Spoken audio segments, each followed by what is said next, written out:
and put myself on spotlight here. There we go. So I trust you can all see all of that. Right. So what we're going to tie today is a zonker. And I don't know if you guys have ever tied them before, but there's a few techniques to work with on zonkers. The first thing is to weight them, and that how you weight them determines whether they float, hook up, or point up, or point down. And the second thing that you need for zonkers is this stuff, which is Mylar tubing, and it comes with a core, and it comes in a variety of colors and sizes. For this one, the size is they come in like, this is a small, and this is kind of a medium, and then there's larger. This one's a little larger. There's silver, and then I've got a gold as well. So you can make your choice of colors. I'm going to use the sort of medium sized pearlescent mylar. It's somewhat transparent. Translucent, I guess is the word. For weight, there's two things you're going to do to form the body that goes underneath the mylar tubing. And the one that is the easiest to use is this stuff, and it's called lead tape. And what it's originally marketed for is for adjusting swing weight on golf clubs. You stick a piece of lead on the back of the head of the club, and it alters the swing weight of the golf club to suit your particular swing. You can buy it from golf shops, golf pro shops. I think Golf Town out here has it. You get a whole whack of it for like $12. So if everybody wants to have a bunch of zonkers, maybe you can pool your money and buy one stretch, and then you don't have to have this stuff sitting around forever, because that's about all it's good for. It's for tying zonkers. Hook wise, for tying slightly larger ones, I'm using a size 6. You could probably get down to a size 8 before you end up with issues with between the body and the gap of the hook. And unless you're using the really small diameter mylar. This one is a 4X long with a straight eye. And the other ones that I've been tying has been on a 3X long wet fly hook, and that's got a downturned eye. So there's two ways you can put the other way to put lead on the hook is to use just straight lead wire and tie it on the weighted side of the hook, so it floats either point down or point up, whichever way you're going to do it. And then you tie a piece of lead on it that's sort of shank length or almost shank length from here to here. Then you tie a shorter piece on, then you tie another shorter piece on, and you tie them all vertically, I guess you could say. And if you get enough thread on there, it makes a good flat body. You can pinch it flat a bit to trim it a bit, and that will make the underbody for the fly. It's a bit of a pain in the posterior to do that, but it's doable if you don't happen to have the lead tape. The other thing you can do, which I tried, and that was an utter disaster, was I saw it on a YouTube video. The guy had taken the hook and he'd taken a hot glue gun that you use for arts and crafts stuff, and he had put a slight bead of glue on the top, then flipped it over, and to make the belly, he'd put different lengths of hot glue underneath, and then he kind of took his lighter and warmed them up a little bit and pinched it and moved it around, and he trimmed it, made the body, and okay, it's why would you do that? Well, it's translucent. So when you put the pearlescent mylar over top of the translucent glue, you can shine the light behind it and the light will kind of come through. And I thought that looked kind of cool. So I tried it. But I did not have the hobby style hot glue gun. Mine was a higher heat gun. And what a disaster. I couldn't get it to stick on the hook. And when you try to touch it, it sticks to your fingers. And it just, forget it. I did make two bodies and they did kind of turn out okay. This is one. And if I were to shine the light behind it, you'd be able to see that the light comes through a bit. However, I found that this is the best stuff. So you can do it either way. This would be the underbody shape that you make. And I'll show you how to do that with this lead tape wrapped around the hook shank. But you can also make them as an inverted fly. And for that, you put the shape on top of the hook. Now this is actually the easier one to tie, but we'll do one of the conventional ones so you get some idea how this all works. So first thing I'm going to do is take the barb off the hook. Again, with debarbing a hook, you're better off to debarb before you tie, rather than tie the fly and then trying to take the barb off. You break it, then you got to start over with a new hook.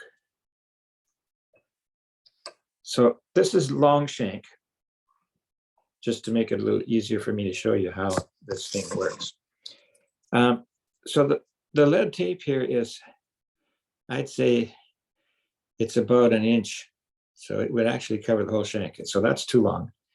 So what I want is I'm going to get a piece of lead tape that goes from just in front of the barb. And I want to leave a little bit behind the eye. So I take my straight scissors and I mark here where I want to cut it. And I cut it widthwise.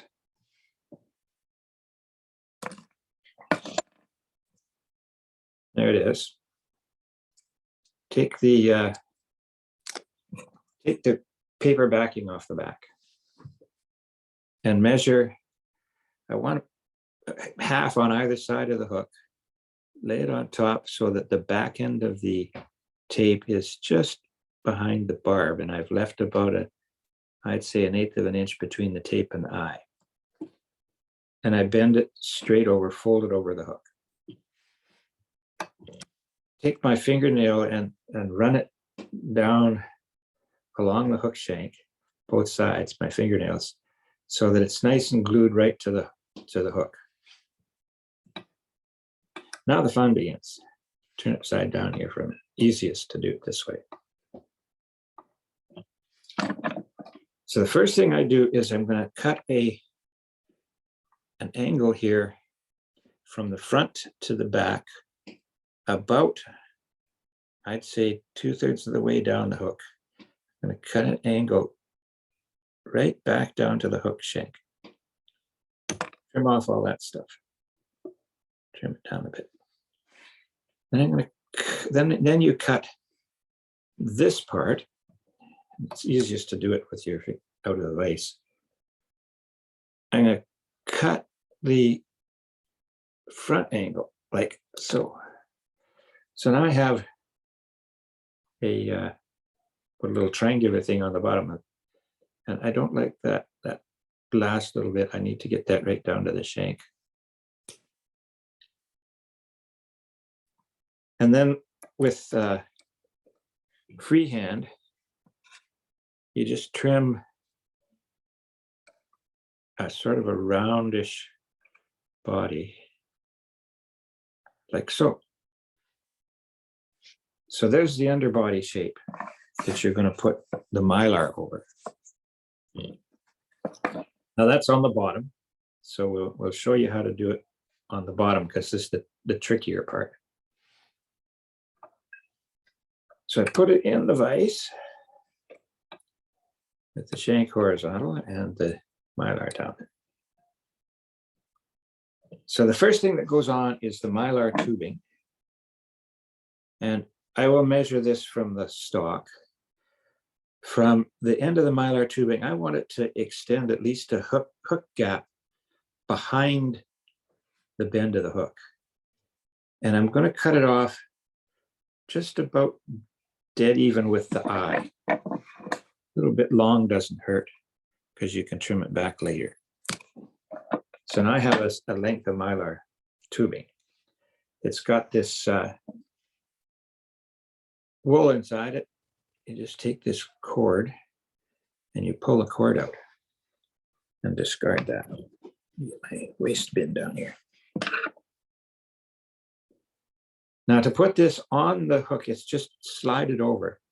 And I want about a gap width of the Mylar to be sticking out past the bend. And that means that I need to fray this Mylar tubing out a bit. Take the bobbin and you use your bobbin to fray out the loose end so that it will slide around the, so these are this is kind of like the tail. And before I put that on, I'm going to start my thread right behind the lead. Don't have to cover the hook shank because the lead does that. Going to wrap back to where the point is. Trim it out.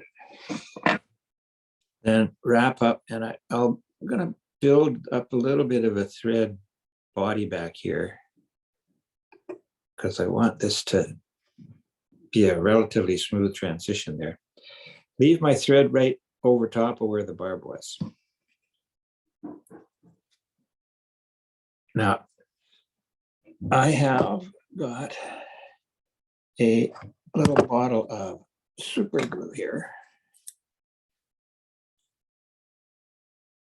And what I do with the super glue is I'm just going to make a tiny little dab on that thread, right on top of the thread. This is going to help keep the Mylar tubing from spinning around the hook shank.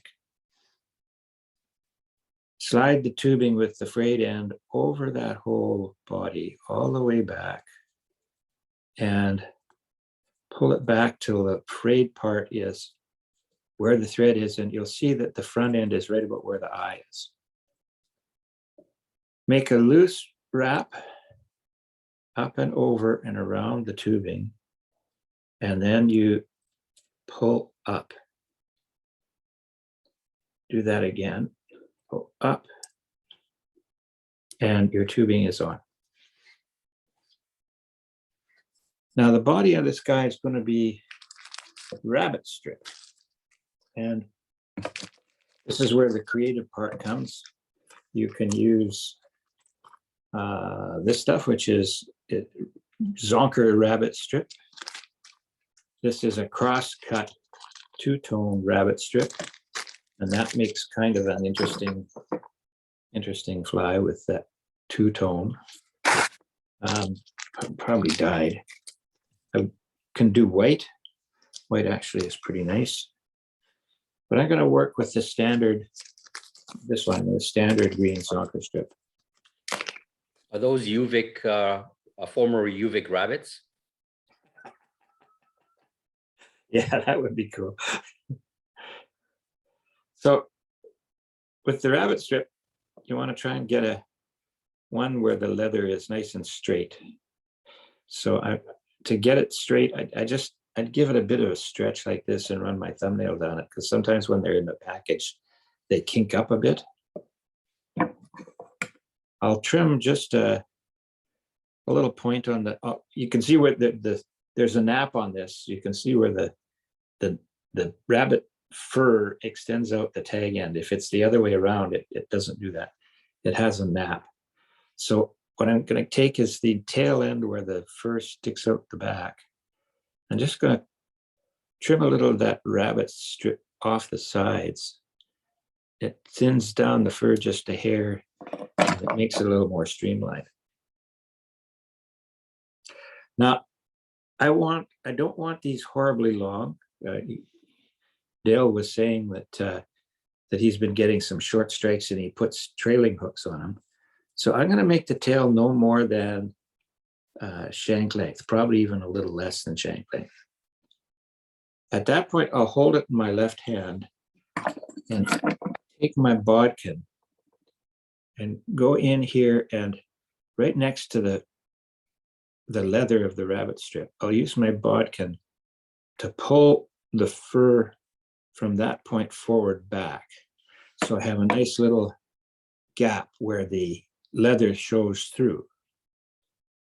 And I'll take that and I will wet it a bit and I'll set it right down on the hook shank where my thread is hanging. And I will make 2 wraps over that. Just 1, 2.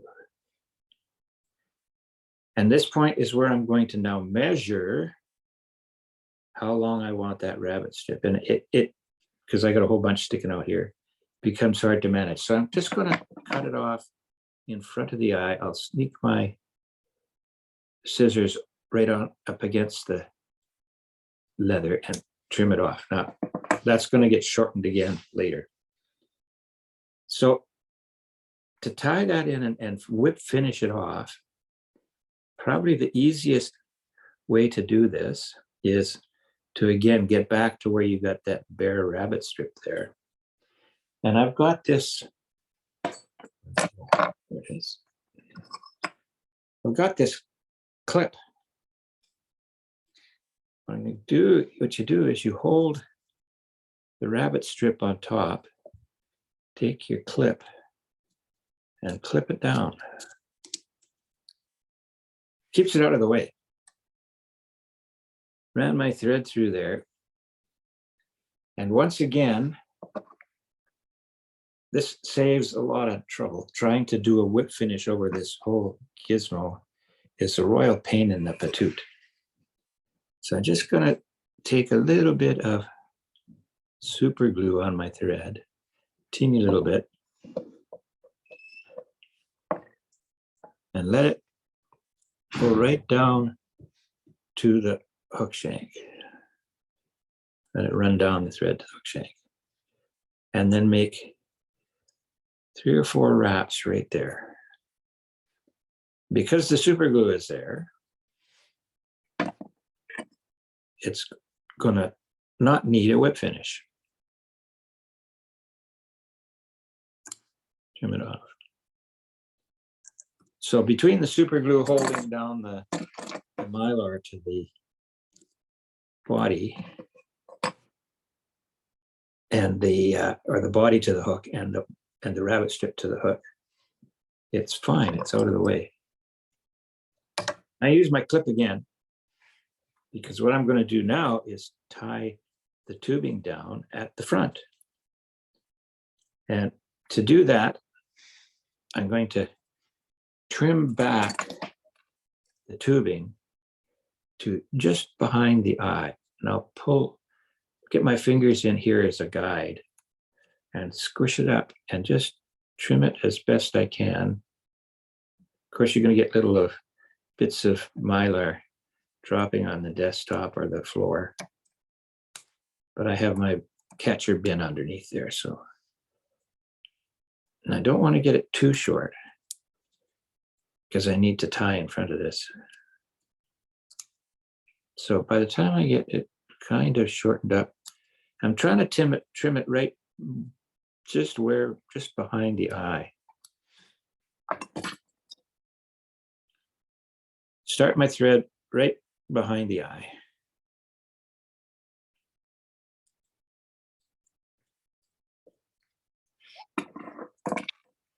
Once again, I use my fingers to pull that rabbit strip up. I want to get the thread back a bit. And I'm going to pull the mylar up from underneath. And this takes pulling the thread up between your fingers there. And you'll find there's going to be a few little bits of mylar that are going to be out of the way. So they're not going to want to go in place. So hold it with my right hand there, right at the eye, and get it to wind on.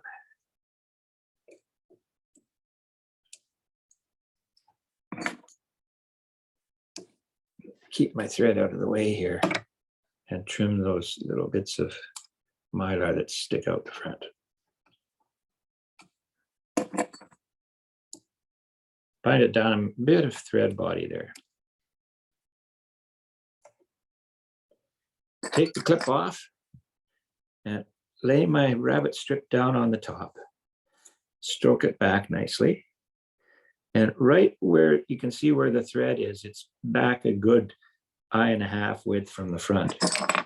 I'll do the same thing as I did before. I'll sneak my bodkin in here and pull that fur out of the way and create a spot where the leather is showing, and I'll make 2 wraps over that and then trim the rabbit strip right down tight and bind it down good. Start building a little bit of a head.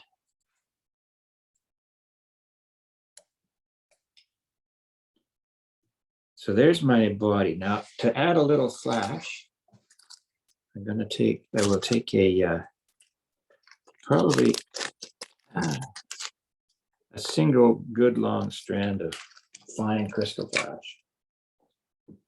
And I'll fold it in half. This is going to be hard to see because it's fine stuff.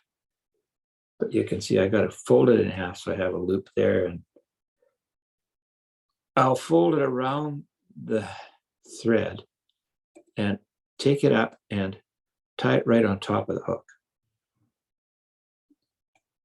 And then wrap down on that all the way down so it's good and secure. Hold the ends and trim them rabbit strip short. So they're sitting right on top. Now Dale likes to have something colored on the front of his rabbit strips. So I'm going to use chenille. You can use if you want a really bulky head, you could use that gel spun stuff, but I don't want a really bulky one. All I'm going to do is take a little bit of the fuzz off the chenille so it shows the core, and wrap down the core.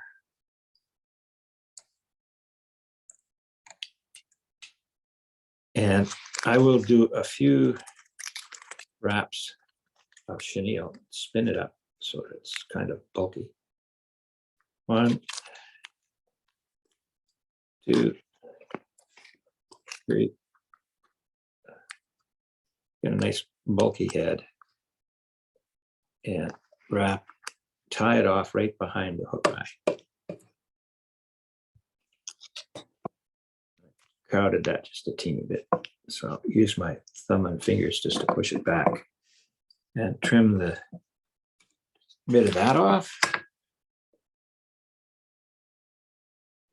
And whip finish right behind the hook eye.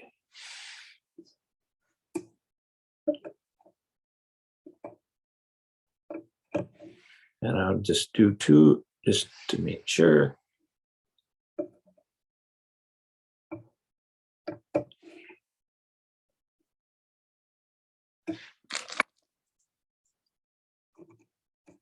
And there's your zonker. You see you have a nice little bit of tail flash out from the mylar. You have a rabbit strip, and to make it look even better, you can take your Velcro and just stroke down the rabbit strip, and it'll meld that strip all together again. So that's the typical zonker.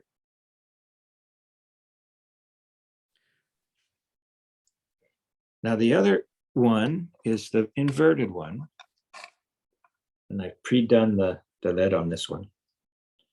So all I'm going to do with this for you before I turn things over to Florin is, So Dave, just a couple of, a question and a point. Sure. So the conventional tie, I don't know, have you fished these much? Do you find any difference in hooking versus the hook up, the point up method? well, I've not fished them with the point up method. Okay. Fished them the typical Zonker way. And I'm always worried about, you know, the losing the gap of the hook, because you've got this stuff in here Yeah. that lowers the gap. That's why I've been using like a size 6. I think a size at 8 would probably give you a problem. Now, if you're going to tie really big ones, you can get a longer shank hook, of course, and you can tie really big ones, and that's where you could use that. Like some of the ones I've tied have been on this size of Mylar tubing that has, but you're going to end up with a very long, like almost like a salmon hook. Yeah. With a like a size 2 or something like that. That's right. To get a big body. But I prefer these. These are for fishing around here anyway. Yeah. So the trick with this guy is you can actually extend the tag end of the lead tape a little bit more to the back, so you get a little longer body. And I'm going to do this. I'll do the same thing as I did before. Tie on right behind the lead and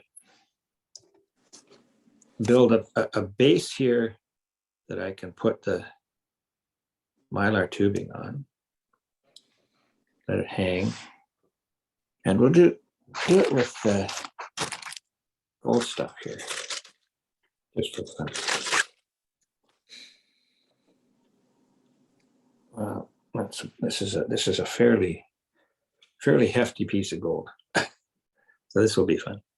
So I'm going to we'll measure from eye to that, about a hook gap behind, and snip it right off. And pull out the tweezers went. Pull out the core, and I always pull it out from where the frayed end is, where I worked before, because you're going to disturb it a bit when you pull it out. And again, I take that 1/4 inch that I'm going to stick out back, and I use my bodkin because this is a little more heavily woven braid. So you really need to pick at it a bit to get that braid to separate out, to fray out. And again, just a little bit of super glue right on the top there.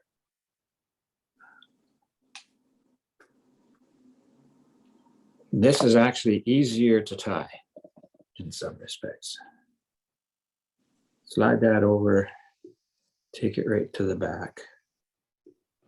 And then again, bring your thread underneath and over, and then when you get it underneath and pull up again to cinch that tubing right down. And it will tend, again, these will tend to spin. That the super glue kind of helps that. Now, before I put the rabbit strip on, I'm going to do my finish here. Now, because it's not, you don't have a rabbit strip in the way, I can actually do a proper whip finish. It's a little bit tricky to get around that tubing. Now I've got my whip finish done. I've cut it off. I'll turn this upside down. Because here's my rabbit strip. I will do the same thing. I'll measure about shank length that I want behind, and then measure up to the front and separate the rabbit strip out. Trim it off. So this is the working piece of rabbit strip. Stretch it, make sure it's nice and straight. Trim that little point And this is where it differs from, you're gonna want the fur this way, sitting on the underside, because this is gonna be going down. It's gonna face downwards. So to do that, I take the shank length and poke the point of the hook through the rabbit strip leather with the fur facing forward. Then I slide that around the hook shank so that the rabbit strip is now right at the bend. Come on, turn around. There we go. Around. It's being ornery. There we go. And when I get it around this way, you'll see that there. You'll see now that the rabbit fur is on what's the underside of the hook with the fur, the hook point embedded in the fur. Now put that back in the vise, upside down.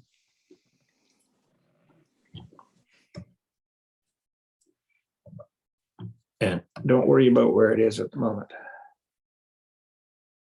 So at this point, again, I'll clip the fur out of the way because what I want to do is tidy up the front. And where's the eye of the hook? Oh, quit that. All right. Find the eye of the hook and then cut this mylar off right where the eye is.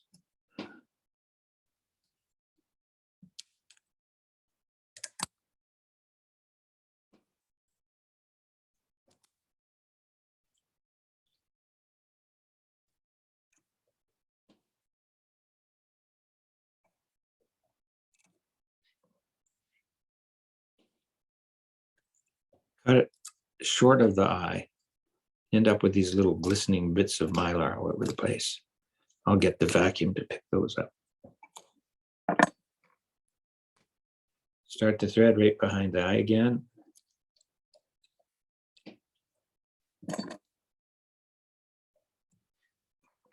And wrap, and again, underneath, over top, underneath, over top, pull it up. And this is a little more tricky to get these to snug up because it's a little bigger mylar. There you go. So now I got him a few little stragglers there.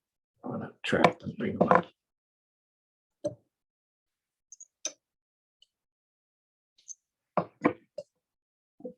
Pull all those little bits that are sticking out the front rather than trim them off and just wrap over top of them.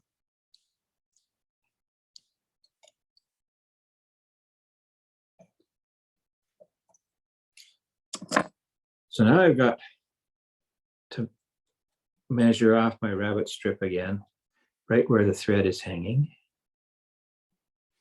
and get my bobbin in there and expose the leather, wrap it over, trim it short, tie it down.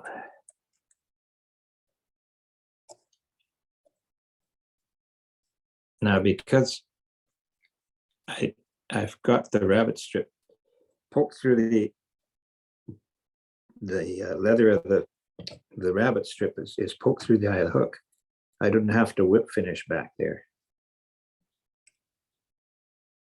Now, I'm not going to bother putting the chenille on this guy. Just take time. You can do it clean. And I'm just doing it quick here. So you can do the same thing. You can finish it off with a hackle or with chenille to add a little disturbance at the front of the fly. And you could put some crystal flash on it to give a little more flash. Main thing I just wanted to show you is how this, with the rabbit strip now poked through the eye of the hook, or through the hook is poked through the rabbit strip. You can then brush out the with your Velcro. You can brush out the rabbit strip. It's a little trickier because the hook point's in the way.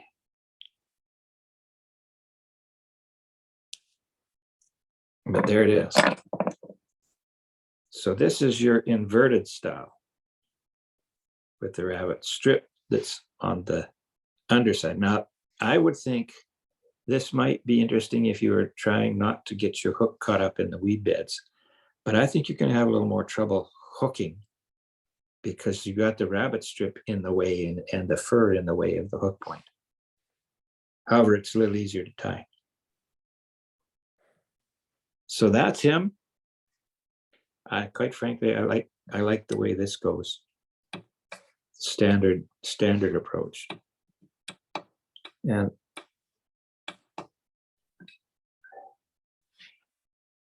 so that's him. Great, thanks, Dave. So if any of you know a dentist, when I was younger and I first got into fly tying, the bite wings that they use had lead in them for X-ray purposes. Oh, yeah. And I got a ton of lead from my dentist that way for free. And that's what I used to use to tie some of those flat-bodied flies like that. Cool. It's one thing with fly tires, they find innovative ways to find materials. Yep, absolutely. So I will stop my spotlight here and we will turn it over to Florin. There we go. One other thing, a different way that I've tied it is to that the Zonker version that you do, Dave, is Yep. I actually put the lead on first, then same as you, and then what I do is I tie the Mylar at the front end of the fly behind the eye, and then I roll it backwards so that what that does is it leaves the front end clear, and you tie in your rabbit strip later on. There's nothing there to impede it at all. It's just a different way of tying it, and Yeah. it gives a slightly different look to it. So you don't find when you're tying the Mylar on so that it's sticking out the front, Exactly. and then you roll it backwards, and you don't find it frays too much when you roll it back? Nope. What I do is I don't fray the one end first. Yeah, you do it later. Yeah, I do it after the fact, and that way, once it's rolled on, a little bit of it may unravel slightly, but not enough that it's a problem. I still have to usually tease it out. Oh, there you go. Have to give that a go. Maybe I'll do that on the spare one that I have floating around. Okay. Yep. So I got a raft of those things tied now because I did a fair bit of practice before you guys. Did it for you guys. So I got a pocket full of Zonkers now. I just got to get out and use them. I'm thinking bass at Elk Lake would be the perfect target for them. Yes, that will be good. Good. So Florin, did we lose him? Oh, there you are. All right, so that was a little commentary on experimental flies. Okay, so this one is a size 6 hook. I'm trying. I got these from Trout Bum, and they seem to work pretty well. Really cut onto that place. Yeah, well, the price was right, and I wanted something with a slightly longer shank, which is like the Mastad 34011. This is what this package says it is, and it probably is, but it's about half the cost of what this style hook normally retails for. So I was like, okay, let me get a few. I didn't get 1,000 though. And I'm just using my standard, this is Danville 3/0 thread. Just give it a good thread base on the hook shank. And then I start building up the fly. And here there are options at every point along the way. I tied a few with red calf tail. That's one of my favorites. Another way to do a tail is simply get, and what I've done here is I took 2 strands of crystal flash and something that's sort of reddish. And then I folded these 2 strands like Dave showed earlier to a thickness that I'm going to use in the middle of the fly. But then this is too much length for what I really need. So I can easily trim off a little bit here from the end and use that for a tail. So then you have part of the flash in the wing and some of the tail. Whoops. And then you have the tail with a similar material. Okay, and then this can also be further trimmed if you think it's too long. Then for the body, again, you can use like a pearl, crystal flash, chenille. I have some black here, whatever color, you know, some silver color. This is a little bit large for this size of hook, so you'd want to use stuff like this on bigger hooks. So I'm going to try one here with a black body. So standard procedure, Dave already demonstrated, is strip a little bit of the fuzz to expose the core thread,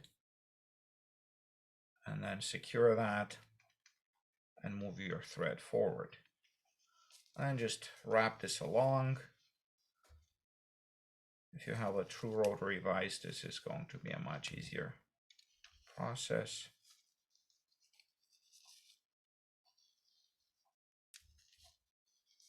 Just wrap the stuff around.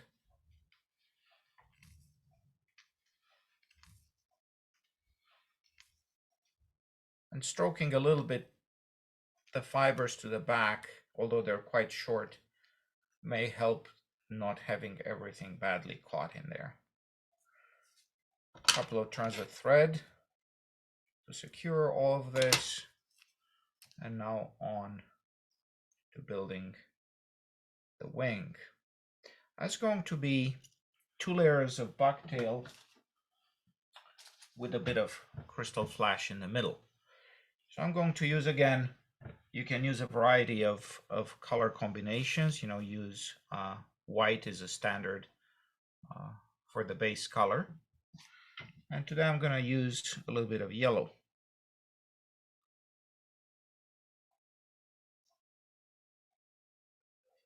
So I have here a bucktail, and don't want to do this too heavily dressed. So I'm just going to try not to take too much hair. Whoops. And then I can either just use the clump as is, or I can try to clean it up a little bit. So what I like to do is grab the tips of the fibers. So rather than putting this in a hair stacker, just grab the tips of the fibers and slide the rest of the clump out, and then line it up with the clump that's left in my fingers. Grab this thing again and look to see if the ends look, you know, satisfactory, I guess. And then pull again and try to do this you know, a couple of times to just get this, you know, roughly lined up, not perfectly stacked. I don't like perfectly stacked wings. They're somewhat, they look a little unnatural to me. So, you know, measure the hair here, transfer to the other hand, and then trim the extra stuff, which I'm going to do off camera because otherwise I'll have hair all over the place. I already have hair all over the place here, but okay, so then put a few not very hard wraps and then tighten towards the end of the hook. So this wing doesn't stand up overly much. And then when you tighten, it helps if you tighten not right on top of the hair, because that just puts a lot of torque there. Just tighten on the underside of the hook and pulling up. This is the point where I'm going to take the reddish flash. Just put that on top of the wing. It's just there to be in the middle. Here, this one is not a problem. It's turn it around here. And then I have a little bit of excess, just trim that off.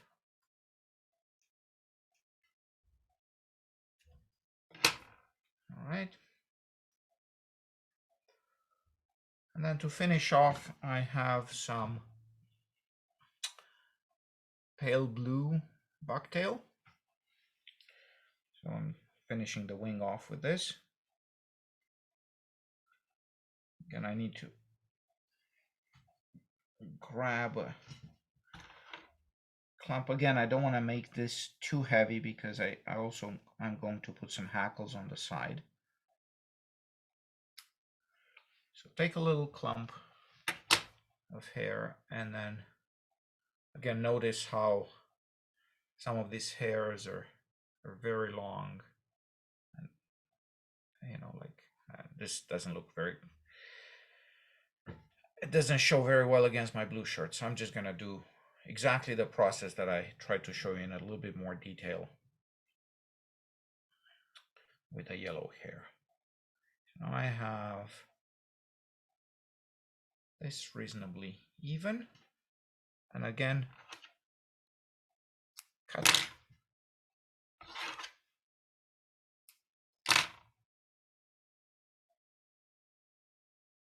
And lay it nicely on top of the rest. Okay.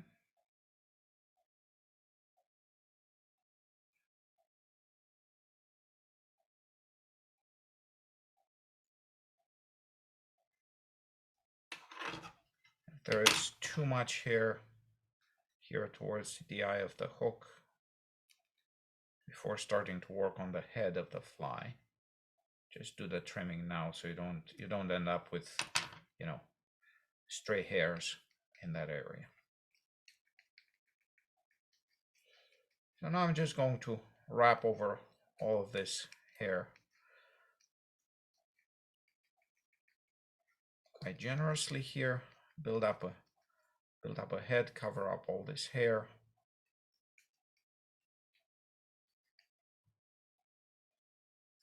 And so, you know, some of you might say, okay, this is enough. There's a fly, we can fish this. Yes, of course, you can do that. But then you can give a lot of extra life to this fly by using some hackle. And what I've done is I took, in this case, 2 hackles. I have a little patch of this woolly bugger hackle that whiting sells, and you get basically 2 patches, one with smaller hackle and one with bigger hackle. And if you just take 2 feathers that are sitting right next to each other, ideally right on top of each other on the skin, and then they're going to be very closely matched in size.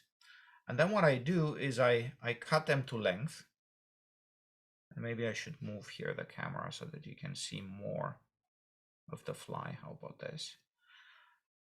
So I cut these things to length, and then I trim the front, my usual trick for attaching hackles. And then to make sure that this thing isn't going to roll when I tie it on, I just take my debarbing pliers and flatten the stem of the hackle prior to tying in.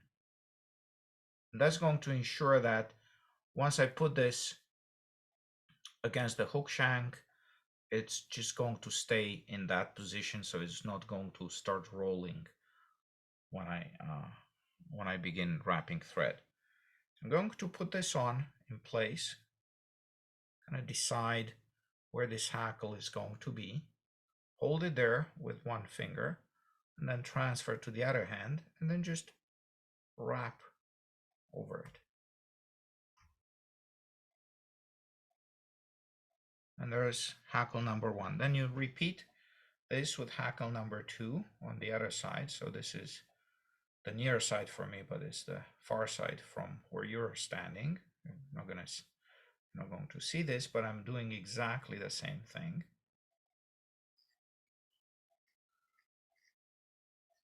And I have enough length here that this is going to secure the hackle very well. I've never had trouble with a hackle coming out if I do this. Okay, and this is basically the fly. And all you're going to do is you're going to pick your favorite colors and materials, and you can use the same idea to build a fly of your choice. And so the last thing that I'm going to do here is, so this is what the fly looks like from various sides. So what I'm going to do now is I'm going to turn the vise around so that the hook shank is sloping down and towards the tail of the fly. And I'm going to put a little bit of Sally Hansen's here. And so if I do it this way, any flow is not going to be towards the eye of the hook. And if it flows a little bit into the base of the wing, there's no harm done. Which is actually, you can see it happening right now. Okay, so once you're happy that you're not going to have dripping head cement, you just take the thing out of the vise and set it aside someplace nice and safe to dry. And that's the fly. Pretty I looking use fly. different colors of this thing. Like I said, one of my favorite color combinations is something that looks like this.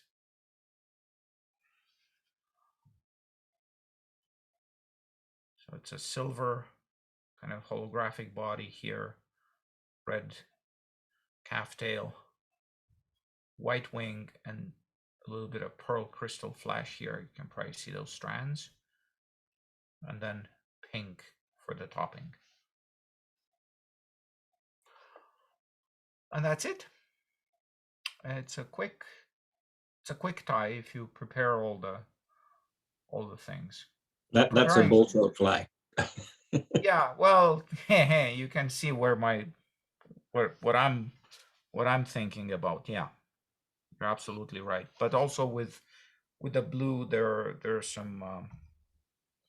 I've had good luck with blue for bull trout last year, so I'm hoping to repeat that to some extent. Yeah.